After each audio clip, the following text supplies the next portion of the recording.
Boa noite, pessoal. Bem-vindo aí todos. Hoje é uma honra, um prazer aí representar o nosso companheiro Vitor Matias, que está ausente. Vou participar aí com o Marcos, que é nosso especialista na norma NR13.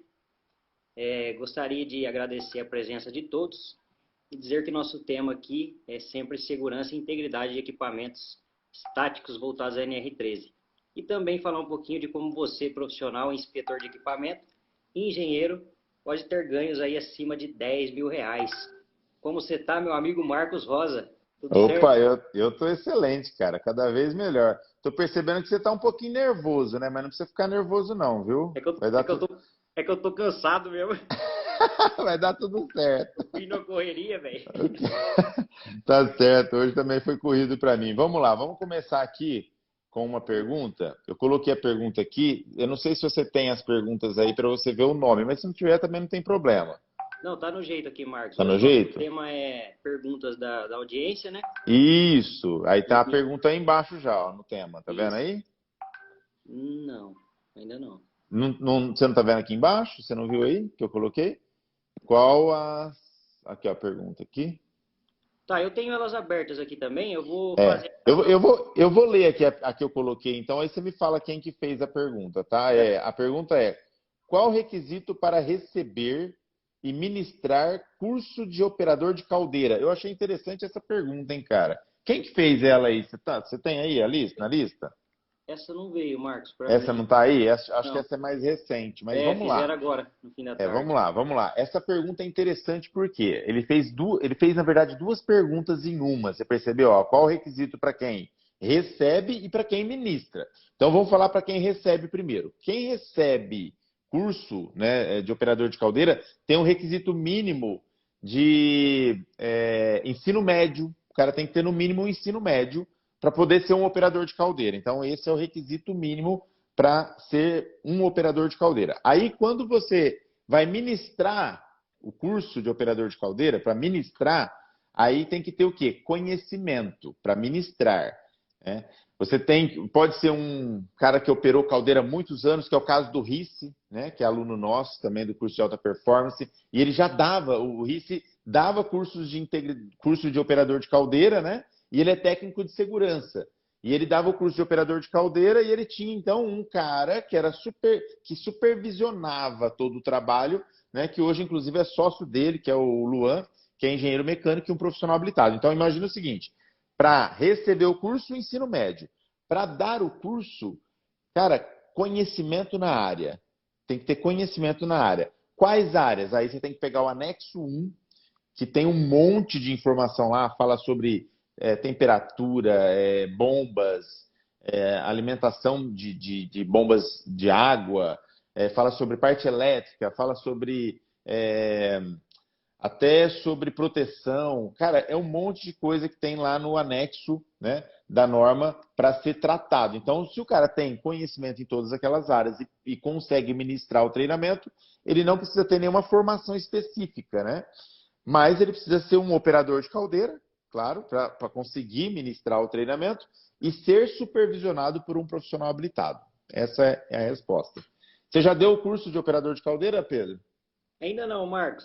Fiz Não, alguns orçamentos, mas ainda não consegui dar nenhum curso, não. não rolou ainda. Então, Não. depois você fala comigo que seu orçamento deve estar muito caro, viu? Vamos ajustar então, vamos ajustar. Vamos ajustar Vamos aí ver. para você fazer pelo menos o primeiro. Deixa Bora. eu colocar aqui uma outra pergunta. Quer que eu faça elas aqui, Marcos? Eu tenho elas aqui abertas. Qual que é a pergunta que você quer fazer aí? Vamos ver. Ó, vamos lá. Tem uma pergunta do Wesley Lilo. Tá, Ele qual quer que é a saber pergunta? qual o distanciamento mínimo entre soldas em superaquecedor, serpentina para niples. Espera aí, deixa eu achar a pergunta aqui do Nino aqui. Não tá aparecendo para você aí mesmo, não? Você tá vendo os comentários ou não do pessoal também? Também Não, eu não? tô vendo só quem tá entrando aqui. Ah, só quem tá Comentários não. entrando. Só. Espera aí só um minutinho.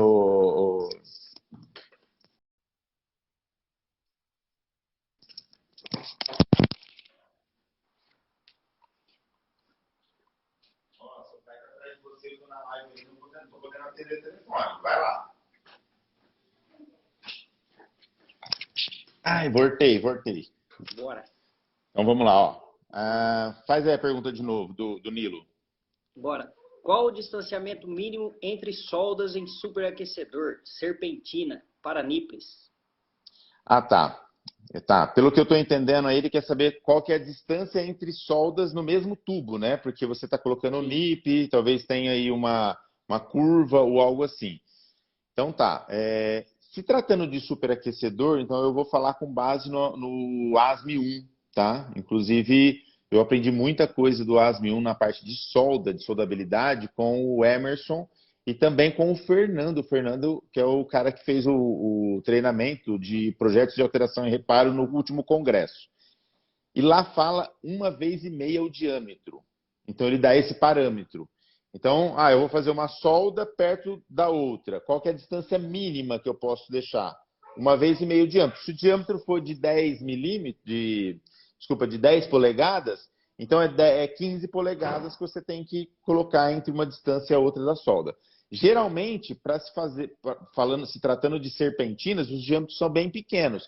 Então, aí por isso que ele dá esse parâmetro de diâmetro, né? 1,5 vezes o diâmetro. Algumas normas, por exemplo, tem alguns ASMEs, né?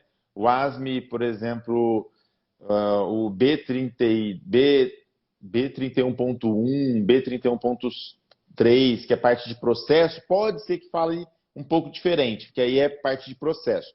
Mas se tratando de caldeira, então é 1,5 vezes a distância.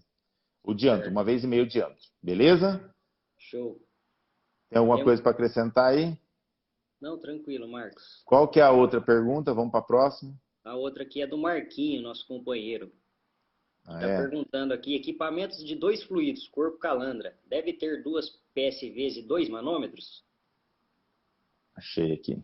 Show. Equipamento de 2 fluidos, corpo e calandra. Sim, a resposta é sim. Tem que ter dois manômetros para fazer o controle da temperatura, da pressão, e tem que ter também 2 dispositivos de segurança. Aí pode ser válvulas, né, ou PSVs, no caso, ou um disco de ruptura, mas tem que ter. Aí, lembrando que a válvula pode ser instalada ou no sistema ou no próprio equipamento.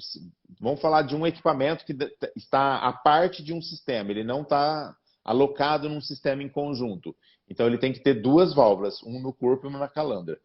Eu já vi equipamentos, inclusive de grande porte, que o fluido, você tem uma vazão muito grande, né? Equipamentos de 2.500, 3.000 metros cúbicos de volume interno, que você tem que ter, o pessoal tem que colocar 2 válvulas de grande porte no corpo, por exemplo, para suprir a questão da vazão. Então, tudo isso tem que ser avaliado. Qualquer válvula serve? Não. Vazão, tipo do fluido, temperatura, né, contrapressão, tudo isso tem que ser avaliado. Mas a resposta a essa pergunta direta é sim. 2 fluidos tem que ter 2 válvulas de segurança e 2 manômetros. Outro exemplo aí muito visto em usinas são os trocadores K, né? Que ele tem aí fluido corpo calandra, que é Sim. vinho e vinhaça, né? Então sempre 2 PSVs e 2 manômetros. São exatamente, porque são até pressões, isso que eu ia falar, são até pressões diferentes, né? Então realmente é necessário ter 2 dispositivos. Ó, chegou um cara que te conhece aí, ó, Pedro. Aí, ó, estudou comigo. Matheus Gouveia. E aí, Matheus, abraço, cara. Abraço, Matheus. Vamos para a próxima? Próxima. WA Inspeções Industrial. Fez uma pergunta para nós aqui. Coletor de vapor com tamanho interno menor que 150 milímetros pode ser categorizado como vaso? Não é vaso de pressão. Porque aí ele já fala que o fluido é vapor, né? Ele já fala que o fluido é vapor. Se o coletor é de vapor, você tem que fazer o cálculo de produto PV. Se ele for menor que 150, ele já entra na regra de equipamentos menores que 150 milímetros não são vasos de pressão. Não são, na verdade, né, enquadrados na NR13. Porque agora, quando você tem um fluido inflamável, por exemplo, classe de fluido A, automaticamente qualquer vaso de pressão que tem classe de fluido A, mesmo que o produto PV seja menor que 8 e o diâmetro menor que 150, se o fluido for inflamável categoria A, você enquadra ele na NR13. Mas nesse caso é vapor, não se enquadra. Cara, muitos equipamentos como esse, né, esses coletores, eles vêm o vapor da caldeira, né, entra nesse coletor e distribui para outras partes da planta. Então, é interessantíssimo esse processo. E, geralmente, esses equipamentos eles têm maior que 150 milímetros. Se for maior que 150 milímetros, não significa também que ele é enquadrado na NR13. Por quê? Porque você tem que fazer o produto PV, o cálculo de produto PV, para garantir e ter certeza. Beleza? Beleza. WA, esse cara sempre está aqui, né, cara, fazendo pergunta. Legal. Obrigado pela pergunta. Participativo. Vamos lá para o Renato Sulis. Como faço para me capacitar em calibração de manômetros e válvulas de segurança? Como faço? Peraí. Ixi, tem pergunta pra caramba aqui, cara. Já achei. Como faço para me capacitar? Cara, tem que fazer treinamento na área, tá? Existem aí treinamentos, por exemplo, a Fluid Control entrega um treinamento muito bom, né? O seu Darcy lá, ele faz treinamento em company, então o Marquinho, inclusive, lá do Espírito Santo, já fez o treinamento com o Darcy, ele já fez o treinamento e comprou uma bancada com o Darcy, quer dizer, ele fez todo esse movimento para poder atuar nessa área. Então, para atuar nessa área, tem que ter treinamento. Lembrando que não é um treinamento básico, porque você colocar a válvula lá e fazer um teste de abertura é uma coisa. Você viu que a válvula não está abrindo na pressão exigida. Aí você vai ter que desmontar ela, peça por peça. Às vezes tem que até usinar, tem que fazer algum processo mecânico para que ela volte a funcionar. Então, tudo isso tem que ser um treinamento voltado para a área mesmo. Isso se tratando de válvula. Manômetro é a mesma coisa. Você vai lá, tem que desmontar, limpar, tem que fazer todo o ajuste dos manômetros. E não é simples assim. Então, procure um treinamento que te dê bagagem para isso, tá? Nós não temos treinamento para isso, porque a maioria desses treinamentos são presenciais. Por enquanto, eu não vi nenhum treinamento online nessa área ainda. Mas está aí. É treinar, cara. É estudar e depois comprar uma bancada para você prestar o serviço. É isso aí. Tem que estar pronto para atender qualquer demanda, né, Marcos? É mais fácil, é mais difícil, né? Com certeza, com certeza. Então vamos lá, tem uma aqui agora do nosso amigo Nicolas Souza. Em uma inspeção periódica, quais inspeções devo fazer? Vaso de pressão e caldeira. Vixe, essa é genérica, essa pergunta, hein? Ó, toda inspeção periódica, tanto de caldeira como de vaso de pressão, algo é incontestável. Você tem que fazer uma avaliação documental. Esse é o primeiro ponto. Eu sempre falo, comece pela avaliação documental. O que você vai avaliar nesse documento? O prontuário, se ele é existente, se ele cumpre, né, os requisitos da norma NR13, e também o relatório, o último relatório, para ver se tem alguma informação ali que te leve para um problema já logo de cara, para você já ficar atento. Porque às vezes o profissional habilitado coloca lá uma sugestão e o proprietário não cumpre aquilo, né? Não vai atrás de resolver aquela sugestão. Então você já comece pelas sugestões do anterior, né? Do engenheiro, do profissional habilitado anterior. Isso tudo é só sentado numa mesa. Depois, quando você vai para o campo, aí você tem que fazer visual, e visual não é visual de solda, né? É visual geral do equipamento. Avaliar todos os itens, avaliar incrustações, corrosões, né?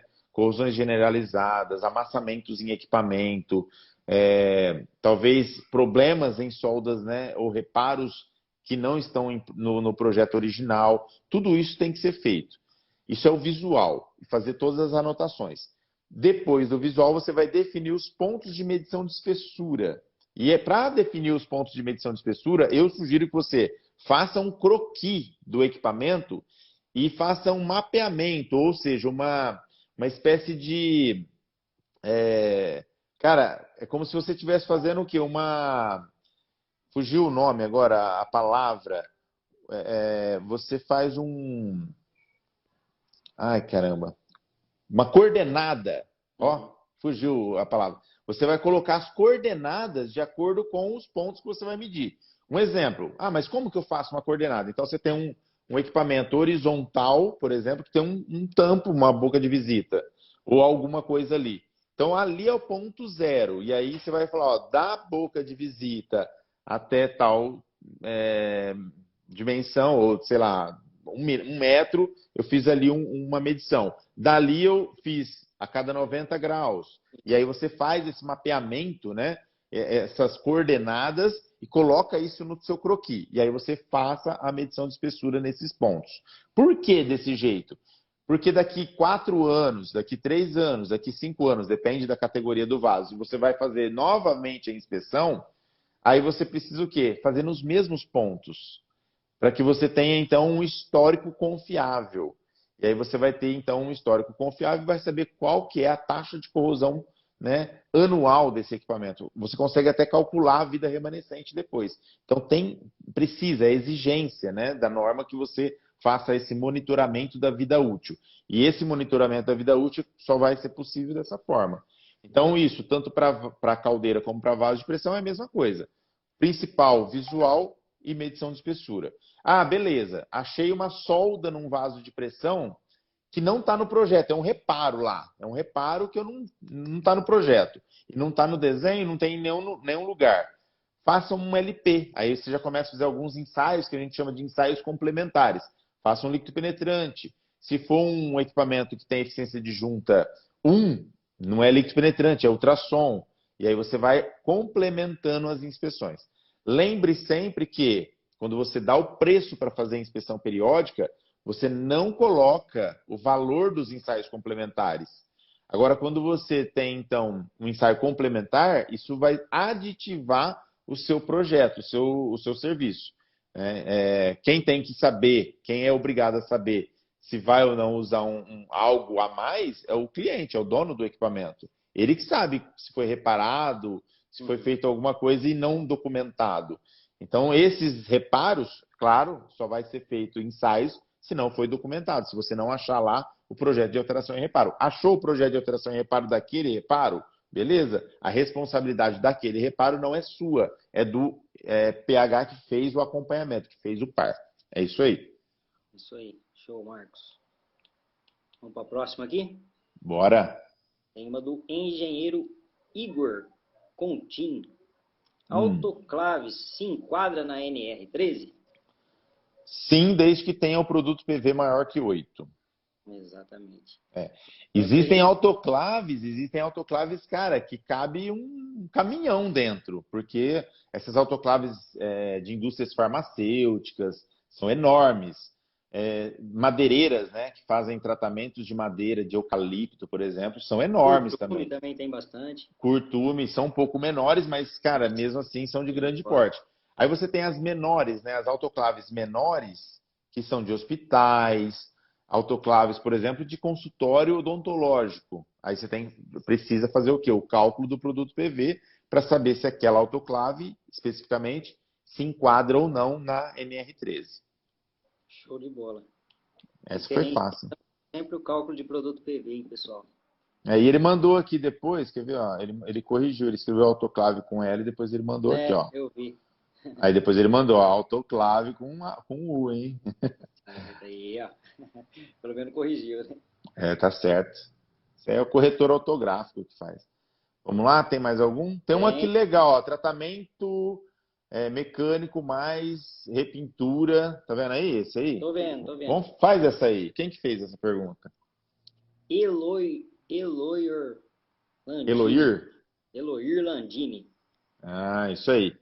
Essa pergunta é legal. Eu até pedi para ele resumir dessa forma aí. Tratamento mecânico mais repintura para remoção de corrosão é considerado um par?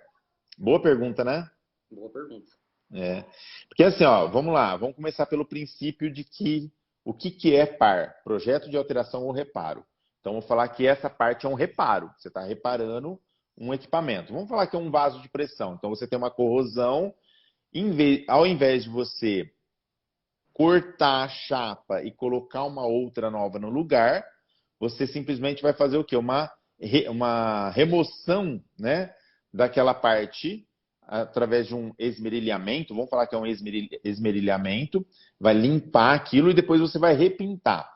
Isso só é possível, primeiro, se a parte mais funda da corrosão, né, a medição de espessura da chapa da parte mais funda da corrosão não for menor do que a espessura mínima. Então, a gente está considerando aqui que você já fez todos esses parâmetros, essas avaliações, e você percebeu que você simplesmente eliminando a corrosão e pintando, o equipamento ainda vai estar aprovado, tá?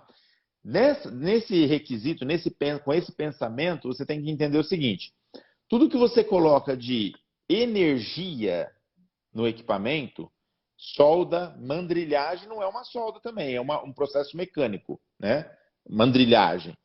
Esses dois, solda e mandrilhagem, está escrito na norma que é exigido, então, você fazer o par. Mas vamos pensar assim, ó, a solda, eu não estou pondo solda, eu estou fazendo um processo mecânico de limpeza de esmerilhamento. Esse processo mecânico, na minha opinião, se assemelha a uma mandrilhagem, por exemplo, que também é mecânico. Pode gerar algum tipo de defeito? Um esmerilhamento mal feito pode gerar um defeito? Se a resposta for sim, então você precisa fazer o par. Por quê? O projeto de alteração e reparo ele deve ser um documento gerado sempre que as condições do equipamento forem alteradas ou se existir, algum mecanismo que possa trazer uma insegurança para o processo. Então, vamos lá, fiz lá, lixei, né, com a esmerilhadeira. Isso pode gerar uma trinca, por exemplo? Um aquecimento? Se a resposta for sim, precisa fazer o par. Tá? Agora, se essa remoção for uma escova, por exemplo, você não está gerando nem faísca, você só está limpando aquela parte, não está gerando calor, não está gerando atrito, nem nada disso. Então, a resposta é não. Mas tem que fazer essa avaliação. Isso pode gerar algum tipo de defeito ali, como uma trinca, poro ou algo assim? Se a resposta for sim, faça o projeto de alteração e reparo. Mas muito legal essa pergunta aí. Olha lá, ele até falou aqui, ó. Entendeu aí, Eloir Landini? Muito boa essa pergunta, cara. Eu achei muito top. Show de bola. Vamos lá para a próxima? Próxima, vai lá. Tem uma aqui do Guilherme Vale. TH pode solicitar TH além do que é feito na fabricação? Por exemplo, após um par? Sim. A resposta é sim. Pode. O profissional habilitado, fica a critério do profissional habilitado fazer quantas vezes quiser. Agora, não é recomendável, né, fazer muitos THs. Por que não? Porque você está exigindo demais do equipamento. Então, vamos dar um exemplo. Fiz o TH na fabricação. Nunca mais é necessário. Você não tem exigência de realizar novos testes hidrostáticos. Ah, mas eu fiz um reparo. Eu fiz um reparo de solda, um par, e eu quero ver se está vazando. Isso é muito comum em caldeiras de grande porte. Você tem lá, nossa, troquei 1.500 tubos da caldeira. Cara, tem que fazer um teste de pressão. Ao invés de fazer o TH, eu recomendo fazer o estanqueidade, que é um teste feito com a pressão de operação. Então, vamos dar um exemplo dessa caldeira de grande porte. Cara, a caldeira já trabalha com 45 quilos de pressão, trabalho. E ela tem uma PMTA de 60 quilos. Se eu for fazer um TH, é 60 vezes 1,5. Então vai dar lá, nossa, vai dar 90 quilos de pressão de teste. Olha o que você está exigindo. Se você fizer com 45 quilos, vamos pensar um pouco. Será que se tiver algum ponto ali com um poro, um vazamento, você já não vai conseguir identificar? A resposta é sim. Então, se você tem essa opção de fazer um teste de estanqueidade, claro, isso considerando que já existe um teste de hidrostático, né, de fabricação. Você já tem um teste hidrostático. Agora você faz daí para frente só teste de estanqueidade com a pressão de operação. Essa é a dica que eu dou, que o seu equipamento vai durar muito mais. Você não vai exigir tanto do seu equipamento como ficar fazendo teste hidrostático todo ano, como eu já vi alguns profissionais habilitados fazer. Tá errado? Não tá. Mas, cara, né, tem que ter bom senso. Se a norma fala desse jeito, vamos seguir o que a norma fala. Beleza, Pedrão? Lembrando que também, Marcos, que no teste de estanqueidade aí, dependendo do reparo, se for de grande porte, já acontece ali o alívio de tensão residual de solda, né? Com esse teste de estanqueidade. Então, não necessariamente você precisa fazer o TH e expor seu equipamento a 50% além da capacidade. Exatamente, exatamente. Show de bola. Vamos Você lá. tá fera, hein, meu? Ó, Aí. mais duas, tá? Mais duas, hein? Tá, vamos lá. Aqui as minhas já acabou, Marcos. Já acabou? Então eu vou fazer Já. aqui. Tem novas agora aqui. Deixa eu escolher uma aqui. Olha aí. Tubulações interligadas. Vou fazer do Erlon aqui, ó. Você viu agora aí ou não? Vi, agora eu vi. Então vai, faz aí. Tubulações interligadas a vasos ou caldeiras têm que estar ligadas diretamente a estes ou não? Tá, eu tô Tubulações. entendendo aí que o Erlon tá perguntando se a tubulação, para ser enquadrada na NR13, tem Sim, que é. estar ligada diretamente a esses ou não. Eu lembro que um aluno meu, um mentorado, perguntou esses dias para trás sobre uma tubulação que alimentava um queimador da caldeira. Então, essa tubulação era de GLP, né, era de gás, e ela alimentava um queimador da caldeira. Muito interessante essa pergunta do Erlon, tá? Pelo que eu estou entendendo aqui, é isso. Então, imagina o seguinte: se ele está alimentando o queimador da caldeira, essa tubulação ela está interligada aonde? No queimador e não na parte de pressão da caldeira. Dali do queimador vai para a fornalha, né? Então ela não está interligada na caldeira, na parte de pressão da caldeira, tá certo? Porém, e o outro lado, a outra ponta desse tubo, dessa tubulação, onde que ele está interligado? Se lá do outro lado tiver um tanque de GLP, aqueles enormes que ficam até cercados da Liquigás, né? Da Gás Brasiliano, sei lá. Tá lá aquele tanque enorme de gás fornecendo o gás para a caldeira. Então, se ele está interligado na outra ponta, num vaso de pressão categorizado, aquela tubulação ela se enquadra na NR13, certo?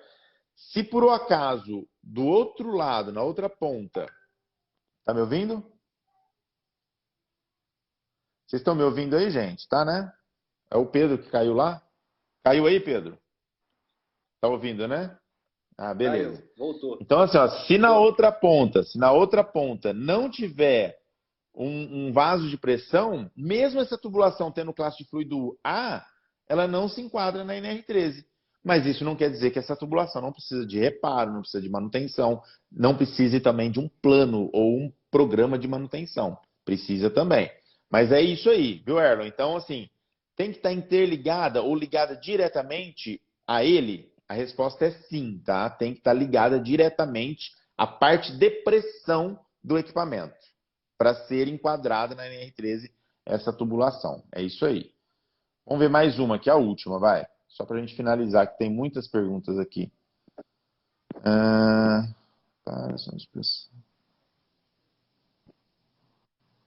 Só mais essa aqui. Faz aí, Pedrão, para a gente finalizar, que os caras estão me esperando lá na BR Bril. Nossa senhora. Aí sim. Cadê? Não tô vendo ela aqui, Marcão. Não tá vendo? Não. Acho que deve ter dado um bugzinho. Deixa que eu faço, então. O Matheus, beleza? Obrigado, Matheus, pela pergunta.